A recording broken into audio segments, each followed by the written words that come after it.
కార్యకర్తే అధినేత అనేది మహానాడులో వినిపించాలని సీఎం చంద్రబాబు టీడీపీ నేతలకు సూచించారు. పొదుపు చర్యల్లో భాగంగా పొలిట్ బ్యూరో సమావేశాన్ని వర్చువల్ గా నిర్వహించారు. కూటమి ప్రభుత్వం అధికారంలోకి వచ్చి రెండేళ్లవగా పాలనా విజయాలను నేతలు ప్రజల్లోకి తీసుకెళ్లేలా రూపొందించాల్సిన కార్యాచరణపై చర్చించారు. మహానాడులో ప్రవేశపెట్టే 19 తీర్మానాలకు ఆమోదం తెలిపారు. కూటమి ప్రభుత్వం రెండేళ్ల పాలనపై ఎమ్మెల్యేలు, ఎంపీలు, ఎమ్మెల్సీలు క్షేత్రస్థాయిలో ఇంటింటికి వెళ్లి ప్రభుత్వ పాలనపై ప్రజలకు అవగాహన కల్పించాలని చంద్రబాబు నేతలను ఆదేశించారు. ఇక ఈ ఏడాది హైబ్రిడ్ విధానంలో మహానాడును సక్సెస్ చేయాలని దిశానిర్దేశం చేశారు. మహిళలకు ఇస్తున్న ప్రాధాన్యాన్ని చాటి చెప్పాలని సూచించారు. బీసీల అభివృద్ధికి కట్టుబడి ఉన్నామనే సందేశం ఇవ్వాలన్నారు.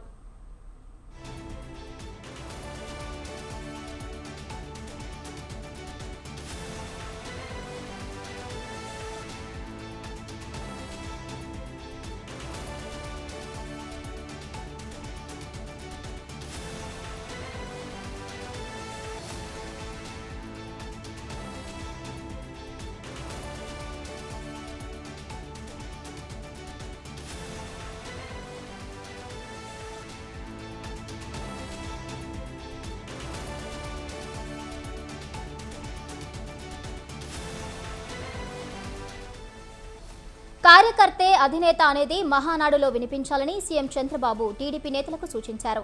పొదుపు చర్యల్లో భాగంగా పొలిట్ బ్యూరో సమావేశాన్ని వర్చువల్ గా నిర్వహించారు.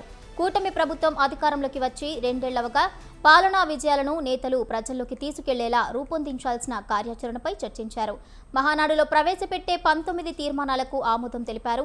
కూటమి ప్రభుత్వం రెండేళ్ల పాలనపై ఎమ్మెల్యేలు, ఎంపీలు, ఎమ్మెల్సీలు క్షేత్రస్థాయిలో ఇంటింటికి వెళ్లి ప్రభుత్వ పాలనపై ప్రజలకు అవగాహన కల్పించాలని చంద్రబాబు నేతలను ఆదేశించారు. ఇక ఈ ఏడాది హైబ్రిడ్ విధానంలో మహానాడును సక్సెస్ చేయాలని దిశానిర్దేశం చేశారు. మహిళలకు ఇస్తున్న ప్రాధాన్యాన్ని చాటి చెప్పాలని సూచించారు. బీసీల అభివృద్ధికి కట్టుబడి ఉన్నామనే సందేశాన్ని ఇవ్వాలన్నారు. ఇదే అంశానికి సంబంధించిన పూర్తి అప్డేట్స్ మా ప్రతినిధి శ్రీనివాస్ అందిస్తారు. శ్రీనివాస్.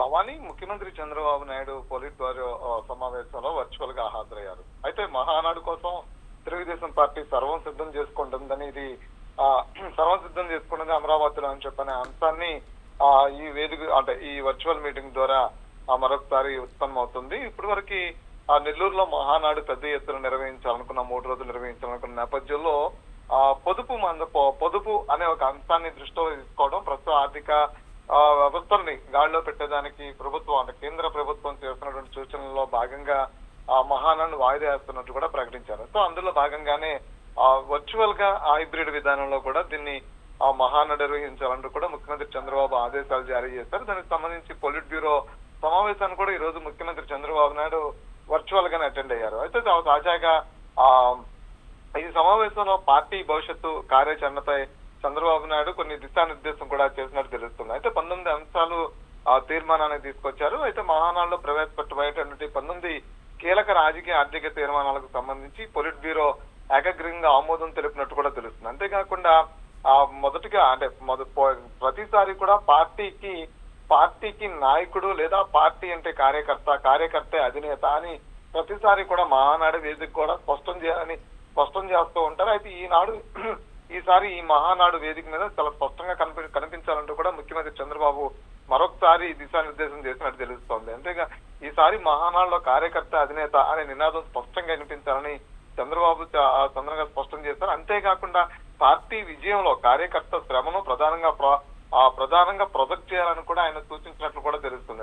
అయితే ఓట్ బ్యాంకు రక్షణ ఏదైతే ఉంటుందో పార్టీకి సంబంధించినటువంటి ఉన్న సాంప్రదాయ ఓట్ బ్యాంకు ఎట్టి పరిస్థితుల్లోనూ కూడా కాపాడుకోవాలని చెప్పడమే కాకుండా క్షేత్రస్థాయిలో ఓటర్లతో మమేకం కావాలనేది నేతలకు అనేక సార్లు దిశానిర్దేశం చేస్తుంటారు. మరొకసారి ఎన్నికలు దగ్గర పడుతున్న వేళ అదే కాకుండా రేపు జూన్ 12 వస్తే ఆల్రెడీ కూటమి ప్రభుత్వం అధికారంలోకి వచ్చి 3 సంవత్సరాలు గడుస్తున్న నేపథ్యంలో కూడా మరొకసారి నేతలకి మరొకసారి దిశానిర్దేశం చేసినట్టు కూడా తెలుస్తుంది. అయితే మహిళా సాధికారత అనేది మోహన్ నుంచి కూడా టీడీపీ మహిళా సాధికారత కోసం మనం ఇప్పుడు చూస్తే సూపర్ 6 కావచ్చు, ఉచిత మహిళ, ఇలాంటి కొన్ని అంశాలను తీసుకొచ్చారు. అయితే ఇస్తున్నటువంటి ప్రాధాన్యత ఏదైతే ఉందో అమలు చేస్తున్నటువంటి పథకాలు ప్రతి ఇంటికి చేరేలాగా నేతలు కార్యకర్తలు దీన్ని బాధ్యతగా తీసుకోవాలంటూ కూడా ఇందులో కూడా చెప్పినట్టు తెలుస్తుంది. అంతేకాకుండా బీసీల అభివృద్ధికి టీడీపీ ఆ కట్టుబడి ఉందనే బలమైనటువంటి ఏదైతే సందేశం ప్రజల్లోకి తీసుకెళ్లాలని వారికి పార్టీ ఎప్పుడు అండగా ఉంటుందని అండగా ఉంటుందని చెప్పని అనేక సందర్భాల్లో చంద్రబాబు నాయుడు చెప్తూ ఉంటారు. టీడీపీ అంటే బీసీల పార్టీ అని అనేక సందర్భాల్లో చెప్తూ ఉంటారు. సో మరొకసారి అది పూర్తి స్థాయిలో ప్రజలకు తీసుకెళ్లాలంటూ కూడా చెప్పారు. అది ఇలాంటి అనేక అంశాలతో 19 అంశాలతో కూడా పొలిట్ బ్యూరో తీర్మానాలకి గ్రీన్ సిగ్నల్ ఇచ్చినట్టు తెలుస్తుంది. ఈ పొలిట్ బ్యూరో ఈ 19 తీర్మానాలకి కూడా పొలిట్ బ్యూరో ఏదైతే ఈ మహానాడు 2 రోజులు వర్చువల్ గాను హాజరవుతారో దానికి సంబంధించి ఎన్నిటి మీద కూడా ఈ తీర్మానం అనేది కూడా ఆమోదం పొందే విధంగా కూడా మొత్తం గ్రీన్ సిగ్నల్ ఇచ్చినట్టు తెలుస్తుంది. Bhavani. Right, thank you Srinivas, thank you for the updates.